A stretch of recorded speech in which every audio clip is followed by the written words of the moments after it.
to time, trying to condemn me for speaking out. The government of William Ruto is allergic to the truth, and Rigiji has decided, urged by the people of Kenya and encouraged by the people of Kenya, to continue speaking the truth at all times. That is why, in addition to my statement that I have read, I need to expound a few issues. That the real issue that faces our country in matters fuel is conflict of interest and state capture. The G2G arrangement is a business arrangement by William Ruto through Gulf Energy to fleece the people of Kenya. And the issue is not even the taxes. The issue is not the transportation costs. The issue is the landed cost of fuel in Kenya. As we speak today, the landed cost of oil in matters petrol is 117 Kenya shillings, and diesel is 167 shillings. We have information that is confirmed that in the G2G arrangement that has been negotiated with the companies that are selling oil to Kenya, in the landed cost of petrol, William Ruto pockets 30 shillings per litre, and in diesel he pockets 40 shillings per litre. This is what we need to discuss. So, although the matatu owners have agreed to have some negotiation, it must start from there. That William Ruto must agree to forego the 30 shillings per litre for petrol and 40 litres of per every litre of diesel. And once that is done, these prices will start going down. They'll start going down. Again, we have indicated that we must remove VAT to zero. Again, that will bring the cost of fuel down. Again, we must remove 7 shillings that has been added to the 18 shillings to make it 25. That will make it go down. The oil marketers are getting 24 shillings per litre. They also must agree to go by half to 12 shillings. If all these measures are implemented, the cost of fuel will come down. And it must start with William Ruto. It is him, as the president of Kenya, who must agree to be the leader of Kenya and not a businessman. And he must agree to forego the profit he has negotiated with the companies that are selling us this oil.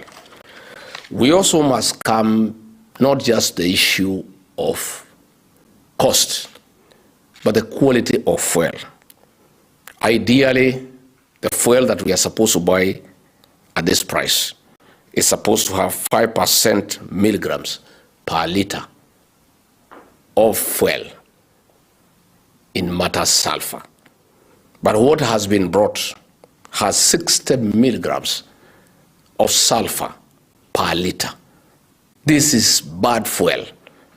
And I must warn the people of Kenya that the vehicles, the engines that manufacturers have come up with, Euro 4, Euro 5, Euro 6, the way those engines have been designed and manufactured, they cannot take bad fuel.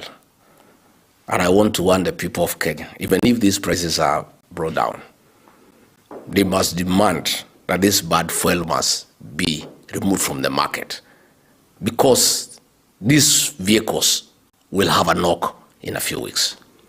Again, in terms of plant and machinery for our factories, this bad fuel will spell doom for their life. It will be brought down to a few months. So much as we are saying we want the cost of fuel to come down, all owners of vehicles, private, matatus, owners of plant and equipment must demand the removal of this bad fuel from the market, because it will give us problems as we go along. Let me say that we should not be told that we are having a challenge because of the Strait of Hormuz. Our fuel does not come from Iran. It doesn't go through the Strait of Hormuz. Our fuel is sold by ADNOC in Dubai and Saudi Aramco in Saudi Arabia. That is where the fuel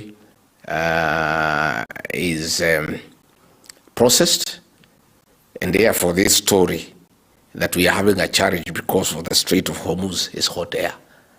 The issue, as I have explained, is that William Ruto has loaded very big profit in the landed cost of fuel, and that is the way to deal with it. Let me go to the issues of Turkana that would have sorted out the issues of petroleum in our country. William Ruto and Gulf Energy forced Tullow Oil to surrender the production and prospecting of oil in Turkana to them at a cost of 120 million US dollars, which is equivalent to 15.6 billion Kenya shillings. And that is why they have added so much profit in the landed cost of fuel to enable them pay this 15.6 billion to acquire full rights in oil in Turkana. Gulf Oil and William Ruto created a forced debt with the Tullow Oil that they are supposed to pay 350 billion for full ownership, which is a lie. The final price was 120 million US dollars, which is equal to 15.6 billion. The US dollars 250 billion, equivalent to 350 Kenya shillings, billion shillings, is a lie. And this is where the catch is, that in 10 years, every barrel of oil gotten from Turkana will cost 100 US dollars. $85 will go towards paying this forced debt. Effectively, that money will go to William Ruto and Gulf Energy. You are left with 15 shillings, which will be divided 75% to the national government, equivalent to 1,440 shillings. 20% to the county government of Turkana, equivalent to 384 shillings. And 5% to the Turkana community, that is 96 shillings. It's pure theft of a natural resource given by God to the people of Turkana, by William Ruto and Gulf Energy, to the disadvantage of the people of Turkana. Unfortunately, the people's representative, the members of parliament and the governor, with the exception of the senator, have been bought and compromised, and they cannot speak. We must therefore speak for the people of Turkana. These oil reserves have the capacity to produce enough money to change the lives of the people of Turkana, to build good schools, build good roads, sink dams, get water for irrigation and for domestic purposes, and change the lives of the people of Turkana forever. But all this is being stolen by William Ruto to the disadvantage of the people of Turkana, and he has compromised the representatives of the people of Turkana. The people of Turkana must say no. And I'm urging the people of Turkana to stop further exploration and exploitation of their reserves of oil in Turkana until proper negotiations have been done and the people of Turkana get the maximum out of the proceeds of the oil that is in Turkana given to them by God to change their lives. And I would urge the people of Turkana to stop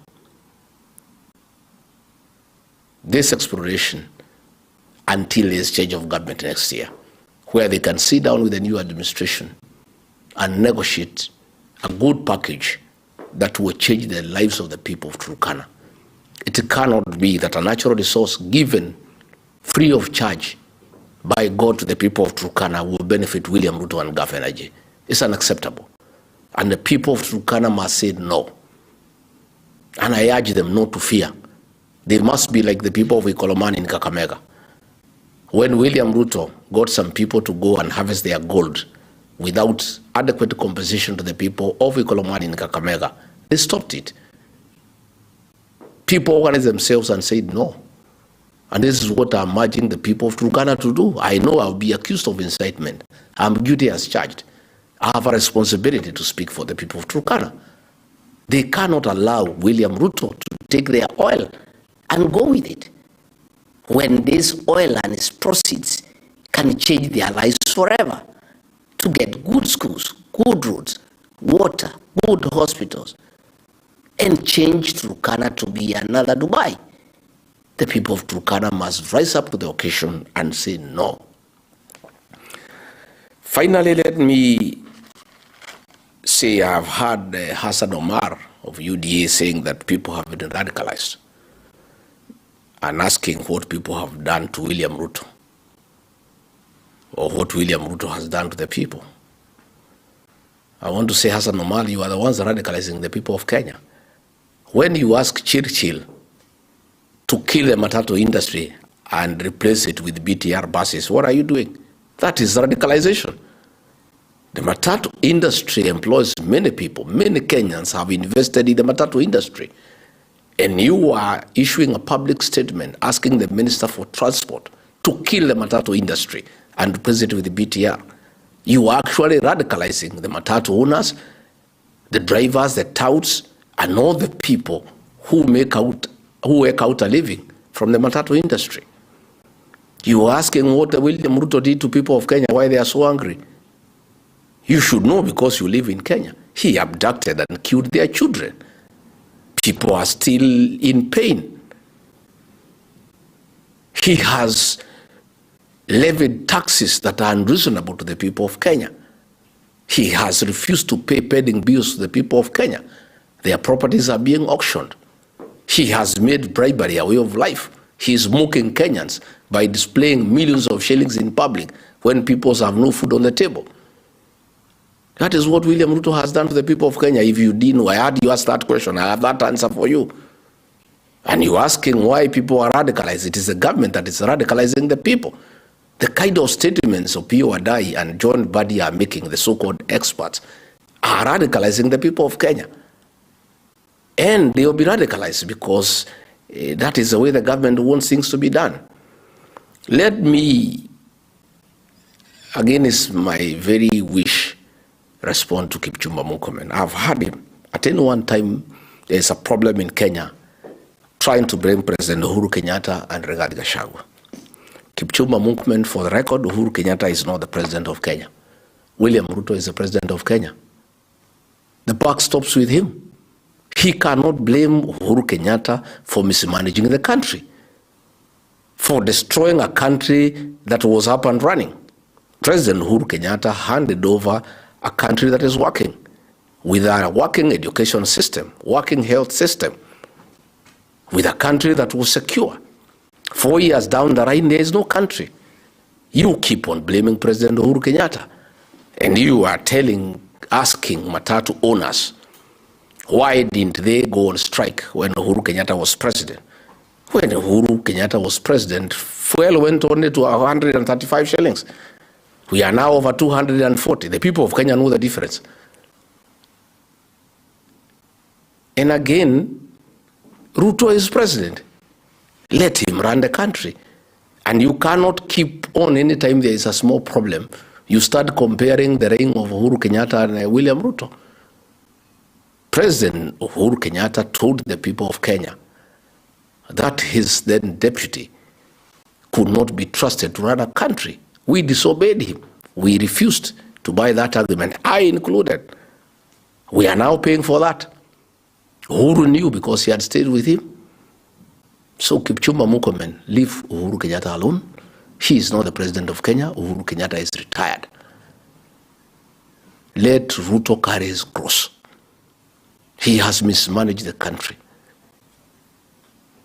When the country is burning, despite having been properly briefed that there are problems, and Kenya will come to a standstill, he left on an overseas trip in a private jet I am told the most luxurious in the world, where you are paying 5 million shillings per hour. That jet that he left with is the epitome of luxury, with a full bedroom and a massage parlor and a spa with a jacuzzi, steam, sauna, and the massage parlor has 4 girls from Seychelles. He is enjoying when Kenyans are struggling in the air. And then you're asking Kenyan that people have a problem with William Ruto because he's a Kalenjin. Kipchumba Murkomen, if you have forgotten. Nobody has any problem with the Kalenjin nation. When the people of Kenya elected William Ruto as president, they knew he's a Kalenjin. If they had a problem with the Kalenjins, they would not have elected him. Nobody has a problem with William Ruto because he's a Kalenjin. People have a problem with William Ruto because he's incompetent. And he's not what he promised the people of Kenya to be. He has killed their children. He has abducted their children. He has ruined the economy. He has run down all businesses. He has taken over every business in the country. Banking, insurance, hospitality, aviation, medical, education.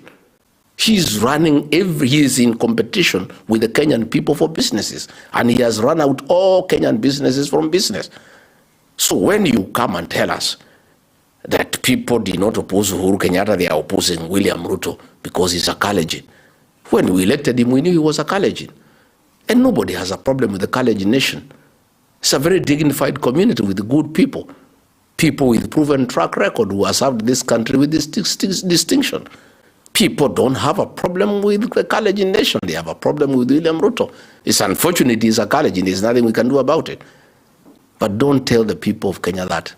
That is thinking people are stupid. People are not. People are very intelligent.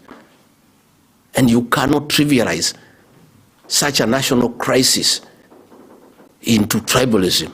Oh, people have a problem with Ruto because he's a Kalenjin. No. It's not the Kalenjins who have stolen from the people of Kenya. It's not the Kalenjins who have killed their children. It's not the Kalenjins who are making profit from fuel to the disadvantage of the Kenyan people. Please spare us that narrative. It cannot work. As for rigathigachagua, you keep on threatening me so that I can keep quiet. Please be informed that I will speak for the people of Kenya, and I will speak the truth. And have a responsibility to tell the people of Kenya the truth. Yesterday, it was a circus. When there is such a national crisis, William Ruto is out of the country. He designates a blogger, Genz, to chair a meeting of such serious issue. The transport officials who are there were shocked that a meeting attended by the CS for National Treasury, the CS for Transport, and the CS for Energy and Petroleum was being chaired by a blogger, Genz. That is how casual William Ruto treats the people of Kenya.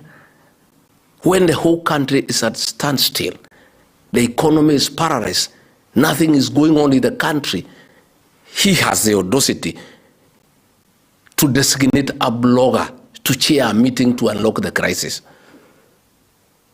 And that is a problem we have with the country. And many people have been asking me, how did we get here?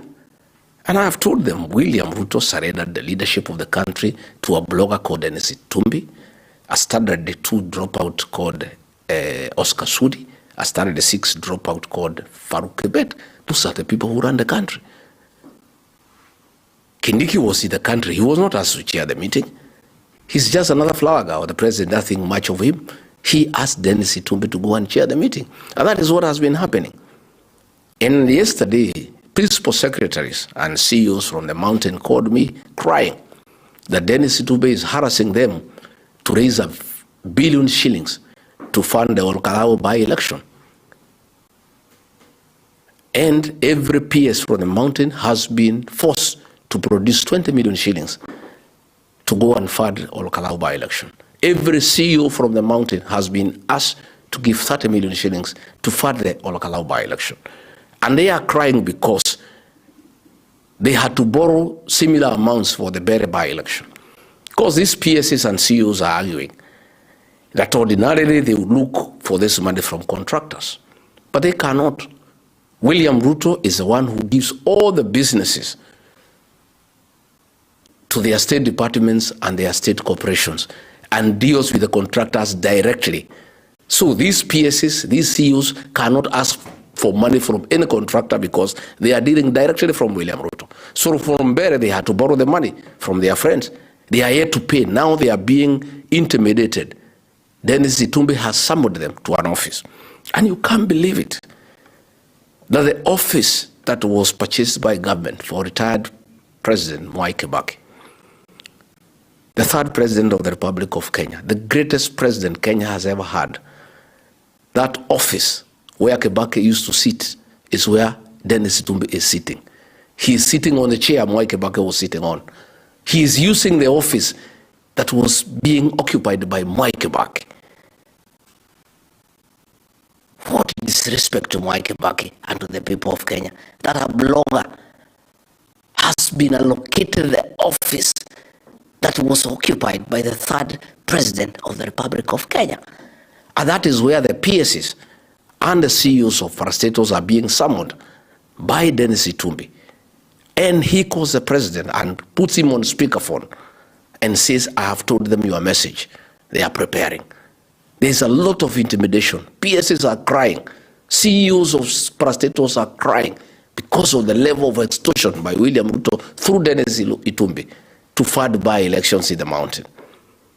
This Dennis Itumbi, a blogger, is the one in charge of government, not Kindiki. When Ruto goes out of the country, he leaves Dennis Itumbi in charge. And you saw yesterday, the CS National Treasury is a very senior cabinet secretary with executive powers. But the meeting he is in is being chaired by Dennis Itumbi. Ordinarily, that meeting should have been chaired by the deputy president, the fake one. Or, at least, the head of the public service, Felix Kosgei. But William Ruto, because of despising the people of Kenya, designates a blogger, Dennis Itumbi, to chair a meeting to unlock a crisis in his country when he is wallowing in luxury, in private jets, being massaged in air. That is the kind of joke that we have in our country. I want to ask the PSs and the CEOs not to give that money for Olkalau and to go to their offices and work. They are telling me they have been told to camp in Olkalau to go and campaign. Most of them are saying they don't even know how to campaign. They have never participated in politics. Each has been allocated a polling station and told to give money and go and campaign for the UDA candidate in Olkalau. They are all working under Dennis Itumbi, a blogger. He is in charge of PSs and CEOs of parastatals. It's the greatest joke in the history of Kenya that a blogger is in charge of PSs and CEOs of state corporations, that a blogger is chairing a meeting attended by the CS National Treasury, Energy and Petroleum, and the CS for Transport and Infrastructure. That is how casual William Ruto treats the people of Kenya and the challenges that they face. But of course, the worst joke is Kipchumba Murkomen. He's the worst CS Interior we have seen since independence. It's such a joke. You know, even if William Ruto wanted a Kalenjin to be CS Interior, why can't you look for a serious, mature fellow? Why do you give the job to a CS who is childish and juvenile? A fellow who reduces a national crisis into a tribal joke. You know, that is how serious the situation back home is.